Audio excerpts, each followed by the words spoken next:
Hi guys, this is Micah with Juggernaut Weld Fab. I put out a video prior to this going over some of the basics with Myplasm and getting your STV CNC table up and running, common issues that I ran into, and from the Facebook page it looks like there's other people in the community that are kind of struggling with this. So I would recommend definitely taking your class as soon as possible. They do a phenomenal job. And then also look at the tutorials in the Google Drive that they sent you. But anyhow, we're going to go over it here because I went over it last time and they've made some changes. Because some of the tables with gear reductions went out with the dip switches set in the wrong position in your control box. So you're gonna, if you've got a gear reduced table, if you upgraded to the gear reduction drives, you're gonna want to go ahead and look at the Facebook page, look at the posts that Damien has put on there, and he put on a chart basically that is going to tell you where your dip switches need to be. Once you get those dip switches, you confirm they're correct. You're going to come in here, you're going to open up Myplasm. I went ahead and clicked this to connect. Go under your gear configuration here, electronics tab, voltage divider 50 to 1, voltage calibration 100, height of transfer max in inches is 1, 0 to 100 torch height control speed 100. Make sure you've got this box checked, waiting for arc. There's a lot of people that are having problems with the machine moving without actually establishing an arc. So go ahead and make sure that's checked at all times. Alright, stepper motor drivers 1 to 10 on your X axis, 1 to 10 on your Y axis, 1 to 4 on your Z axis. Now these check boxes next to it, if you set up your table and everything's running in reverse, try checking these boxes. Make sure that this box says not active, and try checking these boxes and see if that helps you at all. You can also hook up like an Xbox remote to it, so which is convenient. If my son didn't steal my battery pack, I would show you guys. It is convenient to be able to get your torch lined up at the furthest point on your material, so you're cutting right on that edge and getting the maximum efficiency out of your material. So yeah, check that out. Okay, now we're going to go under the machine tab that's right here. Your XY max speed should be 300. XY speed, hand XY speed should be 300. XY safety speed, I think they tell you 80 from the get-go, but Barry and I bumped it up to 90, and it really helped on some of the really fine, intricate pieces that I was doing. It sped that up just enough to where I was getting crisp lines and less draw. So acceleration ramp 30. Now over on your Z axis, 100 for Z max speed, 100 for hand Z speed, 20 for Z safety speed, and acceleration ramp 35. Over here, you have your axis soft limits. This is something that I was stumped on in the beginning. When I had no CNC table experience at all, and I ended up damaging my homing kit because I thought those were proximity sensors that would basically tell the table to stop before it got to the end of the rack gear. Well, no, they don't. They're a proximity sensor, but they do not stop the travel. If you're operating it by hand, or you forget to select your project position, it will try to run itself off the table. So if you set your axis soft limits in here, 56 inches is basically the length of the rack gear on your x-axis, and I can't remember what Y was. I just measured it, but this is what I've been running is 56 and 105, and I have a 4x8 table. I would just measure to the end of your rack gear and see what the length is, and basically now that's telling the table, okay, I can't go any further than this point. Otherwise, you will either run it off the rack or you'll crash into your homing sensors. Sorry guys, my compressor's running, it's kind of loud. If you've got the homing kit, you're gonna wanna hit active here. Home switches are active. These are your homing speeds, so when you click home, when you click this XYZ button to home your table every morning or the beginning of every shift, that's how quickly it's going to travel to the home position. So what I usually do is I will run the table to the left front corner as close as possible using the hand controls because it's a lot quicker, and then go ahead and click your XYZ and let it home itself. Once it's homed, then you can go ahead and start your day. But that's a little bit about the homing setup. If you don't have the homing kit, it's okay. I'll show you how to home the table here in a second. XY moving gear parameters. Again, if you have the gear reductions, it's imperative that you have these correct numbers in these boxes. Otherwise, the table's gonna run super slow and you're gonna have inaccuracies. So make sure if you've got a gear reduction, these numbers match. Okay. Under the functions tab, if you're running ohmic sensing for your material detection, then you're going to have this box checked.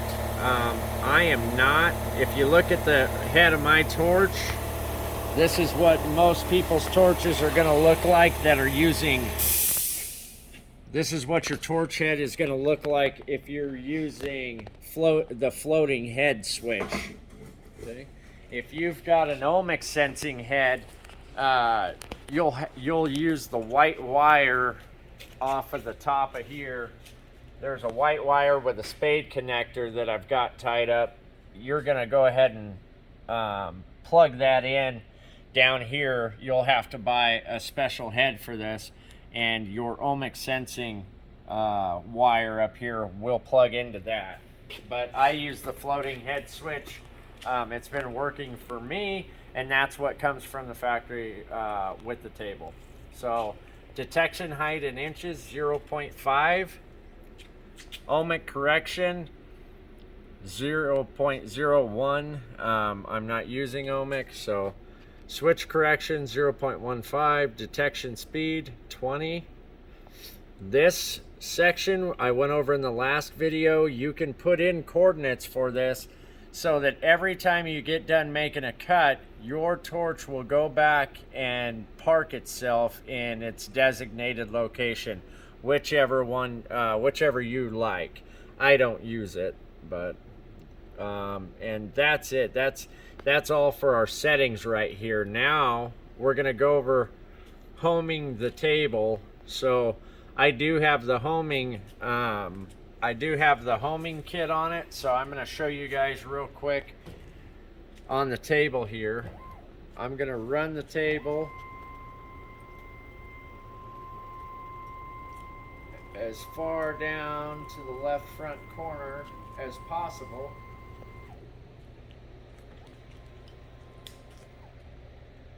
And then I'm gonna click the XYZ button over here. XYZ. And if you look at your torch should start moving. And once it comes up and touches that homing sensor, it's going to stop. Now, this is another thing. If you manually run your torch up with the torch up button on the control, you can damage this sensor. It will not stop. That's another, what I was telling you guys about. They're a proximity sensor in the sense that if you click home, it's going to bring it up and stop it here. But when you're using your hand controls, all of that is obsolete. So it will run itself all the way up, and you'll bend this over and break the sensor.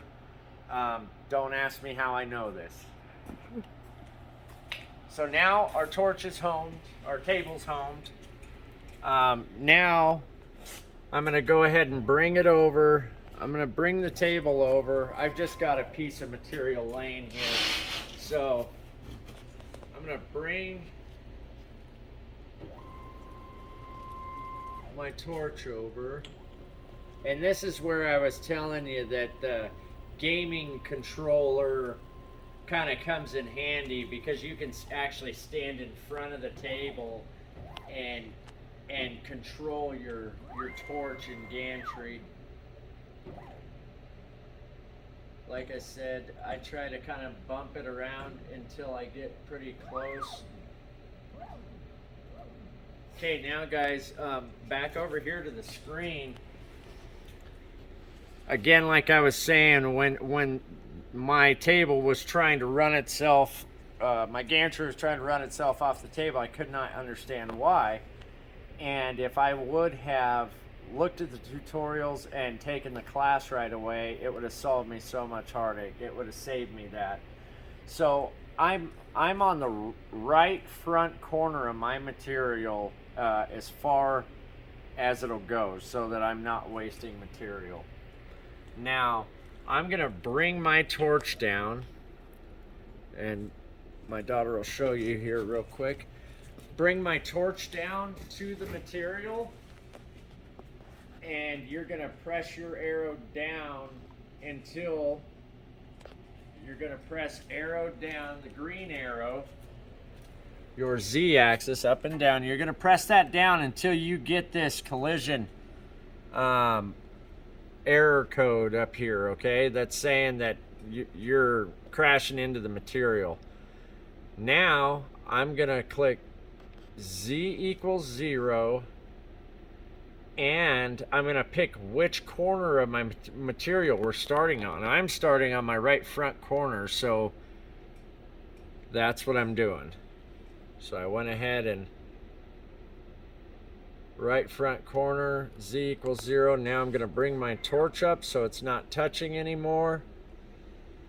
And then I would go ahead and say, okay, this, now we can go in, we can put our material size in. So let's go, oh, wrong button, I believe. We're gonna come into import file, I'm sorry. So we're gonna go into import file up here. We're gonna go to the settings, and I'm gonna say that I'm gonna say my piece of material is 24 wide by 36 long. Okay. Import scales 1000 all the way across the board. And material thickness, I don't mess with this. This is just for 3D view. I don't mess with that. So put in your material size, click OK. We're gonna bring in a, oh, I don't know. Let's say we're gonna bring in an 8 by 6.5 flange for a spare tire mount. I'm gonna click here on my file, or actually let's bring something in. So to bring a file and import a file, this is confusing also. I always thought it was this button up here, but you cannot import a file that way. So you're going to have to click this button here. When this page comes up, then you click the file. And now I'm going to go on my desktop and I'm going to find a, let's just say, I'm going to open up country. Let's see, barn and windmill sign. So I'm going to open that up. That brings this sign in. I like it. So I'm going to click the green arrow page. Now this is going to show us how many pierce points we have. I'm using my mouse to roll to zoom in and out. Okay. Zoom in, zoom out. You're going to want to zoom in every time you bring a file in. I would zoom in just to make for certain there aren't any goofy things, because I've had it where there's double pierce points and everything, and I don't know why Myplasm does it, but it happens. I want to resize this. It's 18 by 18 right now. I want to resize this, so I'm going to go ahead and click on the two green boxes here, okay? Now I'm going to click on X. Say that I want it 24 inches wide. I'm going to put in there 24, and it's automatically going to scale it. So if it was 18 by 18, it's automatically going to be 24 by 24 or close to it. Now, we're going to want to use my minicam for our lead in and lead outs. If you're cutting something, especially if it's an intricate part that you need the precise size, like say a 1/4 inch slot, you're going to want to play with your offset here and get that dialed in to where you're accounting for kerf width. That's the width of the plasma stream that's actually cutting, because you know, you might put 1/4 inch in there, and if it cuts right on the line, I mean, you're going to end up with a lot bigger than 1/4 inch. So, and how to do that is either an outside offset or an inside offset, and then this scale is a sliding scale, and it will show you. It'll show you in gray and green. Okay, so green is where it's going to cut now. Gray is where it was in the file. So if I zoom that in and out, it gets wider and wider and wider, and it's actually cutting further into the inside of it. So that is useful sometimes, especially if you have really intricate work, really intricate pieces. You're going to want to use that offset. Now, lead in, I use it. You're probably going to want to use it also.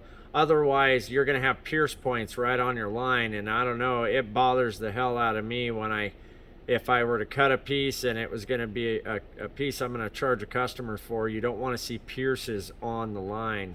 So that's where you're going to go with your lead in. This sequence is going to be your cut sequence. If you look and see, all these pierces are numbered. So this is how you can change up your cut sequence. It's a little goofy to learn. Usually I don't use it unless I see that it's going to cut the outside of the entire file before it cuts the inside, because that would screw you completely. So that's the only time I use it. But say that I like it now. My lead-ins are good. Everything's good. I'm going to zoom back out, make sure nothing's cut off. That's another thing. If your lead-in or your offset is too large, you're going to lose detail in here. So you want to kind of just get it just perfect. So I like it. It's 24 by 24. I like the lead-ins. I like the pierces. I'm going to click the green check button, and that's going to bring it in to Myplasm. It's going to bring it into the table. Okay. I'm going to go in here real quick and see something. I'm going to take my soft limits off for now. That's where that soft limit was. It was showing here. I didn't put in the correct number, so it was showing it here. Just measure how long your rack gear is. But that was showing that, okay, it's not going to allow me to go past that point. But now we're ready to cut. So you would come over. What I normally do is I'm going to come up here and I'm going to click this trace button, and it's going to, if you look at the machine, it's going to trace the largest portion of material that it's going to use, okay? It's not going to actually trace the outline of it. Shit. Yeah, see?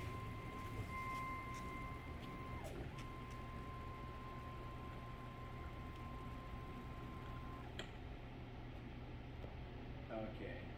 See, so I messed up. Did you see that? It ran into the pan there.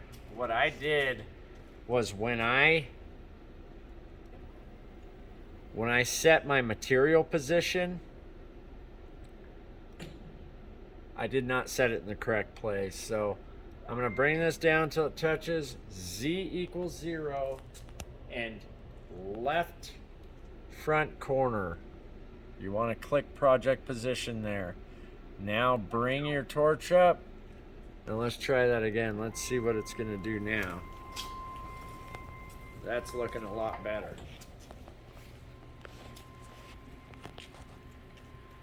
I'm not very good at talking and doing. I'm really good at talking, just not the doing part. So obviously, you're going to want to set up your material nice and square because right there, I just had this sheet laying on there. You could see I would be off of my material, and that's the whole point of using the trace function, is to make sure you're not going to crash your torch off the material. Again, oh, and another thing I forgot, you're going to want to put in your material parameters in here. They do not come from the factory preloaded. I think it has these two in there, but it does not come from the factory preloaded. So you're going to have to figure out what works for you. Let's say 11 gauge is what I'm cutting out of, because that's what I have on my table. This is what I've figured out works for me. It depends on how dry your air is, all kinds of different things. So everybody's isn't going to be the same.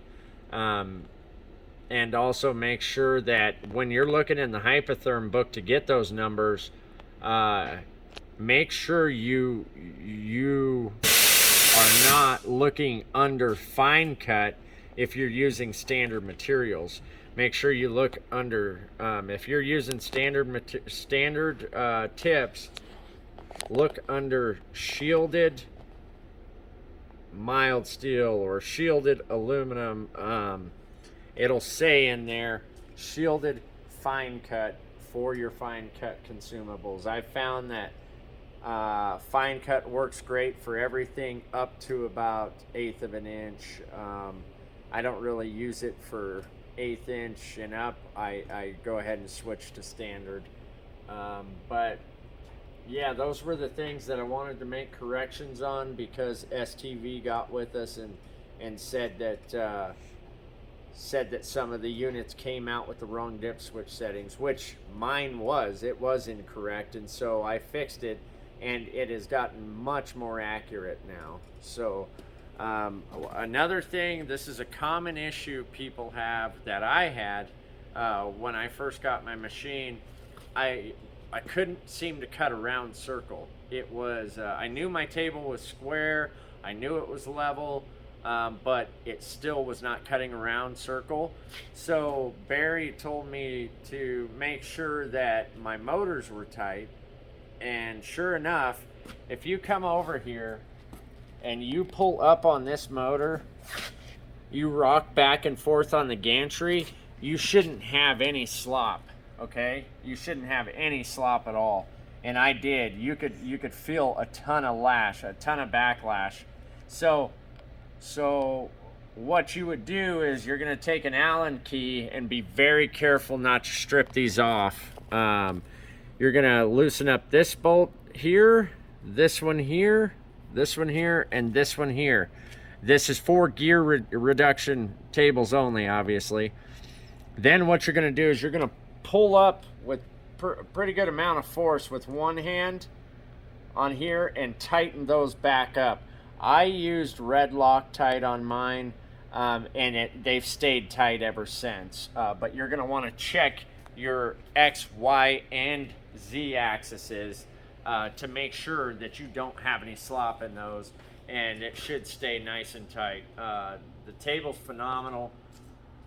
These guys, their tech support has been bar none, man. I had so many issues starting out because I am an idiot when it comes to this stuff. I literally had no computer skills 6 to 7, 8 months ago. I couldn't do anything on the computer, and now it feels like I'm really proficient with the table. Myplasm is really easy to learn. I think there's a few little bugs to work out, you know, but other than that, it's really good. Their tech support and the table are awesome. One more thing, I told you I was good at talking. One more thing, if you're having trouble with your torch diving, you're going to make your cuts and your torch is diving and crashing into the material, check your ground. Okay, your ground cable, Hypotherm gives you a really long ground cable, which is good for hand cutting and stuff, but not for this. If that ground cable, if you've got it coiled up or zip tied up in a coil, undo that. I strung mine out kind of back and forth underneath the table to keep it strung out, you know. And then secondly, you're going to want to make sure your control box is as far away from your cutter as possible. I had mine sitting right next to each other because it looked all cute and stuff on my computer table, my computer stand. I thought it looked cool to have them together and but there was interference back and forth. So what I did was I ran a grounding strap from my table outside with a copper stake into the ground, and I moved my control box away. First, I moved the control box away from the cutter, and that made it stop doing it. But I did go ahead and run a ground cable outside, put an earth ground in, and you can also buy the little magnets on Amazon to reduce noise interference. So those are the most common issues, I think. Hopefully you guys, I'm not great at this. I don't know everything, but I can tell you guys my experiences. Again, I'm Michael with Juggernaut Weld Fab, Calhan, Colorado. Hit me up on Facebook, Juggernaut Welding and Fabrication. Thanks for watching.